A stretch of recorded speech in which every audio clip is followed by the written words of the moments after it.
নিজের মনের সাথে যখন মন মিলে যায় তখনই তাকে বেস্ট ফ্রেন্ড বলে।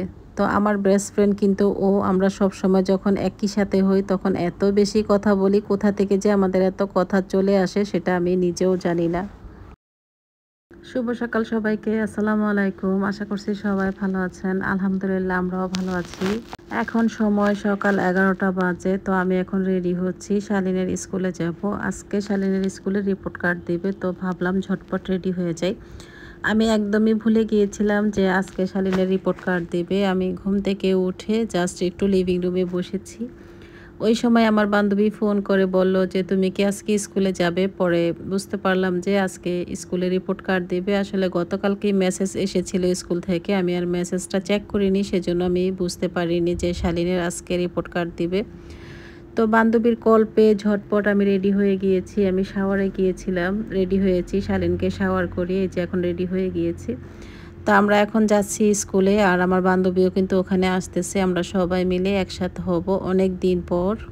ঈদের পর এই প্রথমবার আমরা একসাথে হচ্ছি। রোজার মধ্যে আমরা মিট করতে পারিনি, তারপরে ঈদের মধ্যেও আমরা মিট করতে পারিনি ব্যস্ততার কারণে। তো আজকে আমরা মিট করতে পারবো অনেক দিন পর। তো শালীন রেডি হয়ে গিয়েছে, আর আমরা এখন লিফটের জন্য ওয়েট করছি। আর আমাদের বাসায় এখনও কেউ ঘুম থেকে ওঠেনি, শুধু আমি আর শালীন ঘুম থেকে উঠেছি, আর আমরা এখন যাচ্ছি স্কুলে। আর এই যে আমি লিফটে আছি, এখন আমরা চলে যাচ্ছি স্কুলে। আর অনেকে আমাকে কমেন্ট লিখেছেন, অনেকে বললে ভুল হবে, একজন আপু আমাকে প্রায় সময় কমেন্ট লিখেন যে আপু আপনার আগের ভিডিও ভালো লাগতো, এখন আপনি কেন ক্যামেরার সামনে আসেন? তো আমি তো একেবারে ক্যামেরার সামনে আসি না, মাঝে মধ্যে একটু কথা বলি আপনাদের সাথে, যে এভাবে কথা বললে আমার কাছে ভালো লাগে। তো সেজন্য কিন্তু আমি একটু একটু ক্যামেরার সামনে আসি, আর বাচ্চাদের সাথে একটু ঘোরাফেরা করি, দুষ্টুমি করি, কোথায় যাই সেগুলো আপনাদের সাথে শেয়ার করার চেষ্টা করি, যেগুলো আমার স্মৃতি হিসেবে থেকে যাবে, সেজন্য আমি একটু একটু করে ভিডিও করি। তো কথা বলতে বলতে এখন আমরা স্কুলে চলে এসেছি। আর আজকে প্রচুর গরম ছিল, এত বেশি রোদ উঠেছে বাহিরে যে কি বলবো, একদমই সহ্য হচ্ছে না। তো আমরা কিন্তু স্কুলের ভিতরেই চলে এসেছি, পরে আমি এখন চলে এসেছি উপরে। তো এখানে আসার পর বললো যে নিচে প্যারেন্টস মিটিং হচ্ছে, সেখানে যাওয়ার জন্য। সেখানে যেয়ে মিটিংয়ে অ্যাটেন্ড হব, তারপর আমরা এখানে ক্লাসে এসে রিপোর্ট কার্ড নিতে পারবো। তো পরে কি আর করা, উপরে আমরা লিফটে অনেক সময় দাঁড়িয়েছিলাম, লিফট পাচ্ছিলাম না, সেজন্য আমরা হেঁটেই নিচে চলে এসেছি। আর এই যে এখন প্যারেন্টস মিটিং হচ্ছে এখানে, প্যারেন্টস টিচার মিটিং এখানে হচ্ছে। তো আমরা চলে এসেছি, এসে একটু বসে কথা শুনলাম। সবাইকে কোশ্চেন করছিল, টিচাররা করছিল প্যারেন্টসদেরকে, প্যারেন্টসরা করছিল টিচারদেরকে। তো অনেক সময় ধরে এখানে বসেছিলাম। আমি আসার পর প্রায় 5 মিনিট পরেই কিন্তু মিটিং শেষ হয়ে গিয়েছে। তো ওখান থেকে আমরা চলে এসেছি। আর আমার বান্ধবী এসে কিন্তু সাথে সাথে সে যাওয়ার পরে কিন্তু মিটিং শেষ হয়ে গিয়েছে। আর এই যে ওরা চলে এসেছে, তো ওদের সাথে কথা বললাম। আর চলুন আমরা এখন ক্লাসে চলে যাই। তো বাচ্চাদের ক্লাসে এখন চলে এসেছি। শালীন ওই যে দূরে বসে আছে, ওর ফ্রেন্ডদের সাথে কথা বলছিল, আর আমিও কিন্তু ক্লাসে এসে বসে আছি। যেহেতু আজকে প্রচুর গরম ছিল বাহিরে, সেজন্য ভিতরেই ভালো লাগছিল, তাই আমরা ক্লাসরুমে এসে একটু নীরবতা পালন করছিলাম, এত বেশি গরম ছিল। আর আমার বান্ধবীর তো প্রচুর মাথা ব্যথা শুরু হয়ে গিয়েছে, ও আবার রোজা রেখেছে। আমার তো রোজাগুলো শেষ হয়ে গিয়েছে, ওর রোজা এখনও শেষ হয়নি, আজকেও রোজা ছিল। তো ক্লাসে আসার পর বলল নাকি অনেক খারাপ লাগতেছে। আমি বললাম তুমি একটু রেস্টে থাকো, পরে ঠিক হয়ে যাবে। আর এই যে রিপোর্ট কার্ড আমি হাতে পেয়েছি, এখন আমি একটু দেখে নিলাম। মাশাআল্লাহ শালীন ভালো রেজাল্ট করেছে, ওর ফ্রেন্ডও ভালো রেজাল্ট করেছে, শালীন ওরা সুন্দর রেজাল্ট করেছে। তো আমি আর আমার ফ্রেন্ড কথা বলছিলাম যে আমরা নতুন করে আবারও স্কুলে ভর্তি হয়েছি, আজকে আমাদের রেজাল্ট দিয়েছে, আমরা অনেক খুশি, ভালো রেজাল্ট করেছি, সেজন্য আমরা রেজাল্ট কার্ড হাতে নিয়ে এখন বাসায় চলে যাচ্ছি। তো আমি আর ও এত বেশি কথা বলছিলাম, আসলে আমরা যখন একসাথ হই কোথা থেকে কোথায় চলে যাই একদমই বলতে পারবো না। মানে আমরা হারিয়ে যাই রাস্তা দিয়ে যখন হাঁটি, আমার বাচ্চারা কি সাথে আছে, ওর বাচ্চারা কি সাথে আছে, ও কিন্তু ওইটা ফলো করে না, আমিও না। আমরা এত বেশি কথা বলি, কথা বলতে বলতে নিচের বাচ্চাদের কথাই কিন্তু একদম ভুলে যাই। তা আজকে কিন্তু প্রচুর গরম, এখানে অনেক রোদ উঠেছে। আর আমি আর আমার বান্ধবী প্ল্যান করলাম যে আমরা চলো কোথাও যে ঘুরে আসি, যেহেতু আমরা একদমই টাইম পাই না, বাসা থেকে বেরোতেই পারি না। বাসা থেকে খালা বের হয় 12টা-1টার দিকে। আজকে খালাকে বাসায় রেখে আমি চলে এসেছি, আমার বান্ধবীও তাই করেছে, খালাকে বাসায় রেখেই চলে এসেছে। তা আমরা চেয়েছিলাম যমুনায় যাব, তো বললাম যে যমুনায় তো সবসময় যাই, তো চলো আমরা একটু অন্য কোথাও যাই, আমাদের এরিয়াতেই অন্য কোথাও যাই ঘুরে আসি।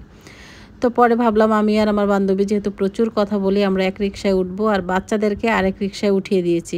শালীন ওরা এক রিকশায় উঠেছে, আর আমি আর আমার বান্ধবী এক রিকশায় উঠেছি। তা আমরা ছিলাম পেছনে আর সামনে ছিল শান আর শালীন, ওদেরকে আগে পাঠিয়ে দিয়েছে, ওরা চলে গিয়েছে। তো আমরা রিকশায় বসেও দেখুন এখনও এত বেশি কথা বলছিলাম যে আমাদের কথা কিন্তু একদমই শেষ হচ্ছিল না। এত পাকা পাকা কথা আমাদের কোথা থেকে আসে আমি নিজেও জানি না। আর এই যে ইয়া মামুনি, সে তো বাই বাই দিচ্ছে, হাই বলছে বারবার, সেও কিন্তু মাশাল্লাহ অনেক কিউট। তো কিছুক্ষণ পর পরে কিন্তু ক্যামেরার দিকে তাকাচ্ছিল, ক্যামেরা এত বেশি পছন্দ করে, যখনই ক্যামেরা অন করি তখনই সে অনেক বেশি হ্যাপি থাকে। তো পরে আমরা একটা শপিংয়ে চলে এসেছি আর আমরা বাচ্চাদেরকে বলেছিলাম যে তোমরা এই শপিংয়ে আসবে, আমরা ওখানে আসতেছি। বাচ্চারা এখানে না আসে তারা অন্য শপিংয়ে চলে গিয়েছে। পরে বাচ্চাদেরকে তো আমরা হারিয়ে ফেলেছি, সেখানে অনেক খোঁজাখুঁজি করার পর এখন আর একটা শপিংয়ে আমরা চলে এসেছি। মানে আমাদের এরিয়াতে দুইটা ফ্যামিলি মার্ট, একটা হলো বড় আর একটা হলো ছোট। তো বড়টা হলো নতুন হয়েছে, প্রায় 1 মাসের মতো হবে সেটা উদ্বোধন হয়েছে। তো বাচ্চাদের বলেছিলাম তোমরা সেটাই যাবে, ওরা দূরেরটায় চলে এসেছে, ছোট ফ্যামিলি মার্টে চলে এসেছে। তো ওদেরকে ওখানে খোঁজাখুঁজি করার পর আমি এখন এই যে ছোটটা এসে বাচ্চাদেরকে পেয়েছি। এখানে এসে দেখি ওরা দুজন মিলে টুকিটাকি কেনাকাটা করছিল। তো আমি আর আমার ফ্রেন্ডও কিন্তু টুকিটাকি কেনাকাটা করে নিয়েছি। তো অনেক সময় ধরে আমরা এখানে ঘোরাফেরা করেছি আর এত বেশি কথা বলেছি, আজকে আমরা রং রাস্তায় চলে গিয়েছি, মানে এই রাস্তা থেকে ওই রাস্তায় চলে গিয়েছি কথা বলতে বলতে। যে আমরা যখন সিঁড়ি দিয়ে নামতেছিলাম শপিং থেকে, তখন আমরা উল্টো সিঁড়ি দিয়ে নেমে গিয়েছি। এত বেশি কথা বলে আমরা দেখুন যে কি থেকে কি হয়ে গিয়েছে আমরা বলতেও পারছিলাম না। তো যাই হোক, অনেক সময় ধরে ওর সাথে ছিলাম, প্রায় দুপুর হয়ে গিয়েছে, পরে বাসায় চলে এসেছি আর এখন হয়েছে বিকেলবেলা। তো বিকেলবেলা আপনাদের ভাইয়া আজকে নিয়ে এসেছে সিঙ্গারা, পুরি, পেঁয়াজু এগুলো নিয়ে এসেছে। তো বাচ্চাদেরকে আমি একটু রেডি করে দিচ্ছিলাম, ওরা সস দিয়ে খাবে। তো এটা একটু গরম করে দিতে হবে অবশ্য, আমি ওভেনে দিয়ে দিব, তারপর গরম করে বাচ্চাদেরকে দিব নাস্তাটা খাওয়ার জন্য। আর আজকে শপিংয়ে গিয়ে মুড অফ হয়ে গিয়েছে আমার, বাচ্চাদেরকে হারিয়ে তো একদম মন খারাপ হয়ে গিয়েছে। শালীনকে খুঁজে পাচ্ছিলাম না আর আমার বান্ধবী ঘুরে ঘুরে এটা সেটা দেখছিল। আমি বললাম চলো আমরা অন্য শপিংয়ে যেয়ে ওদেরকে আগে খুঁজে বের করি, তারপর আমাদের শপিং করতে ভালো লাগবে। পরে বলল চলো আমরা আবার চলে যাই। ওখান থেকে রিক্সা করে আমরা আরেকটা শপিংয়ে যেয়ে তারপর বাচ্চাদেরকে পেয়েছি।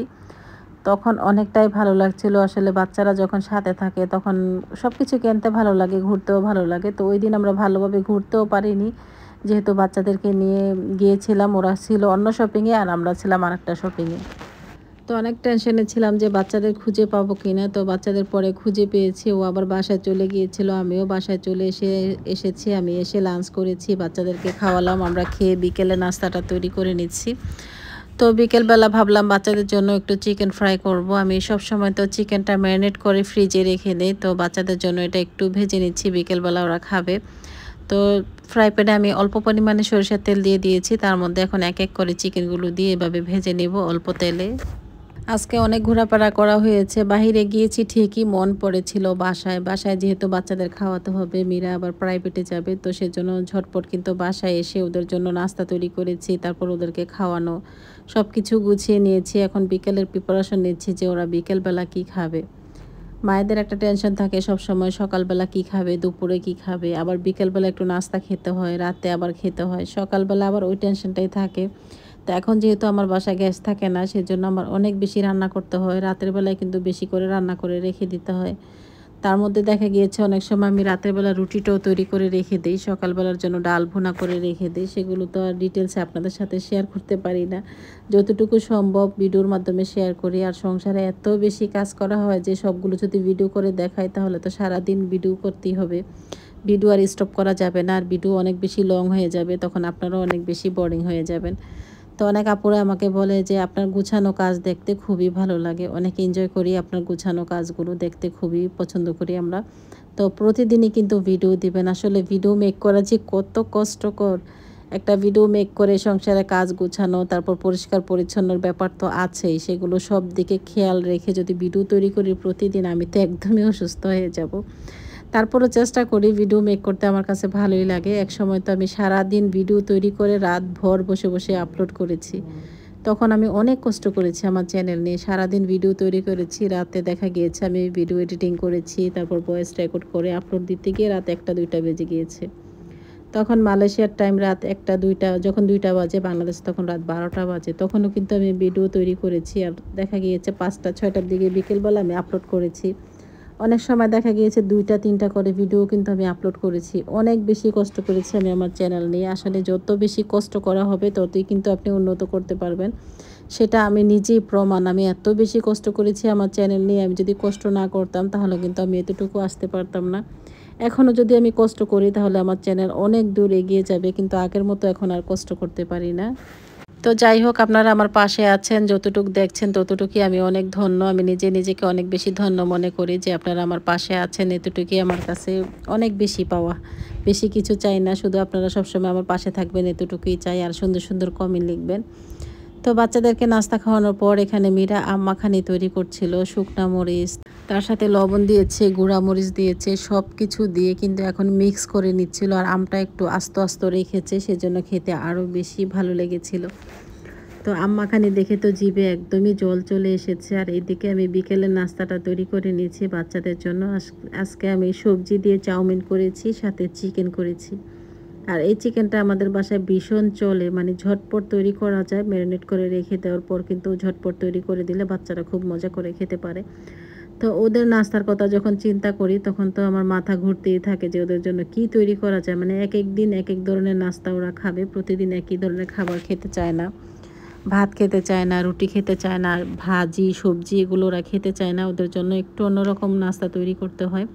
তো আমার জন্য আর আপনাদের ভাইয়ার জন্য একটু অন্যরকম তৈরি করতে হয়, আর বাচ্চাদের জন্য অন্যরকম তৈরি করতে হয়। সেজন্য আমার 2 আইটেমে রান্না করতে গিয়ে আমি একদম প্যারায় পড়ে যাই। তো ওদের জন্য নাস্তাটা তৈরি করে রেখে এসেছি, আর এখানে আমি কিছুটা ডিম সিদ্ধ করে দিচ্ছি। আপনাদের ভাইয়া সেদিন দেশি মুরগির ডিম নিয়ে এসেছিল। তো দেশি মুরগির ডিম কিন্তু আমি প্রায় সময় 5টা করে সিদ্ধ করি, সবার জন্য 1 পিস করে। তো আজকেও কিন্তু আমি সিদ্ধ করে নিচ্ছি, সবার জন্য 1 পিস করে। আমি এখানে 5 পিস দিয়ে দিয়েছি। তো সালমান ওর রুমে, তো ওর রুমে কিন্তু সবসময় বসে আমাদের বিকেলে নাস্তাটা খাওয়া হয়। তো ভাবলাম এখান থেকে ডিমটা সিদ্ধ করে নিয়ে তারপর ওর রুমেই চলে যাব। ওর রুমে আমরা গল্প করি, নাস্তা করি, সেখানে বসে খেতে আমাদের ভীষণ ভালো লাগে। তো ডিমটা এখন বলক চলে এসেছে, আর ডিম সিদ্ধ হতে তেমন বেশি সময় লাগে না, মাত্র 5 মিনিটের মতো টাইম লাগে ডিম সিদ্ধ হতে। আর মীরাকে বলেছিলাম আজকে চানাচুর মাখানো তৈরি করতে, তো সে কিন্তু চানাচুর মাখা তৈরি করেছে। নিচে চানাচুর ছিল আমাদের, আজকে চানাচুর শেষ হয়ে গিয়েছে, বয়ামের নিচে যেগুলো ছিল সেগুলো দিয়ে তৈরি করে নিয়েছে। সাথে মুড়ি নিয়েছি কয়েকটা, পেয়ারা কেটে নিয়েছি, আর এই যে ডিম সিদ্ধ সবাইকে দিয়েছি, যে সবার ডিম সবাই ছুলে খাবে, তাহলে আমার জন্য সুবিধা হবে, কারণ সবগুলো ডিম আমার ছুলতে হবে না, ডিম ছুলতে আমার অনেক বেশি কষ্ট লাগে। তো আপনাদের ভাইয়া 1 পিস নিয়েছে, আর এখানে 4 পিস আছে। আমরা এখন বসে খেয়ে নিচ্ছি। তো আমরা এখন সালমানের রুমে বসে গল্প করছিলাম, আর ওর নানুর কথা বলছিলাম। ওরা নানুকে অনেক বেশি মিস করছিল, বিশেষ করে শালীন অনেক বেশি মিস করে ওর নানুকে, নানুর সাথে অনেক দুষ্টুমি করে, অনেক গল্প করে। তো সেজন্য কিন্তু সবাই অনেক বেশি মিস করছিলাম আর গল্প করছিলাম। আম্মুরা চলে গিয়েছে গতকালকে। তো আম্মু আমাদের বাসায় এই বছর এসে মাত্র 7 দিন ছিল, অনেক কষ্টে ছিল 7 দিন। আমি বলেছিলাম যে আরও কয়েকদিন থেকে যাওয়ার জন্য, সে মাত্র 2 দিন থাকবে। যেদিন এসেছে তারপর দিন শুরু করে দিয়েছে যে আমি চলে যাব, আমি চলে যাব। তো একদিন ছিল কষ্টে দুঃখে, তারপরে তো আমি আর যেতেই দিইনি, যে না 1 সপ্তাহ না হলে আমি যেতেই দিব না। পরে অনেক কষ্টে দুঃখে কিন্তু 1 সপ্তাহ ছিল, তারপর সে চলে গিয়েছে। তার আবারও কিন্তু ডক্টর দেখাতে হবে 1 মাস পর। আমি বলেছিলাম 1 মাস থাকার জন্য, সে বলছে কিছুতেই সম্ভব না, মানে 1 মাস থাকতেই পারবে না। পরে কি আর করা, সে চলে গিয়েছে। তাই বাচ্চাদের মন খারাপ যে নানু কেন চলে গিয়েছে, কেন ছিল না আমাদের বাসায়, কেন থাকেনি। তারা অনেক কোশ্চেন করে আমাকে। তা নানু যখন চলে যায় তখন তাদের মন ভীষণ খারাপ থাকে। শালীন তো অনেক মন খারাপ করেছে। তো শালীন এখানে সসেস আর নাগেট তেল ছাড়া ভেজে নিচ্ছে। আর এই যে আমাদের নতুন ঝগে পানি নিয়েছি, নতুন ঝগটা দেখতে কত সুন্দর লাগতেছে, তাই না? মনে হচ্ছে কাচের ঝগ, কিন্তু এটা কাচের ঝগ না। আর পাশে যেটা আছে সেটা কিন্তু কাচের ঝগ, আর এটা হলো চাচের ঝগ। দুইটা কিন্তু 2 রকম, কিন্তু দেখতে একই রকম মনে হচ্ছে। আর এই যে আমার মিররের সামনে আবার আমি চলে এসেছি। আমি বাইরে গিয়েছিলাম মীরাকে নিয়ে প্রাইভেটে, এখন চলে এসেছি। তো ভাবলাম আপনাদের সাথে একটু কথা বলি। আর আপনারা তো আমাকে অনেক গালিগালাজ করেন, যা পারেন বলেন, কোনো সমস্যা নেই। আজকের ব্লগটি এখানেই শেষ করছি। আল্লাহ হাফেজ।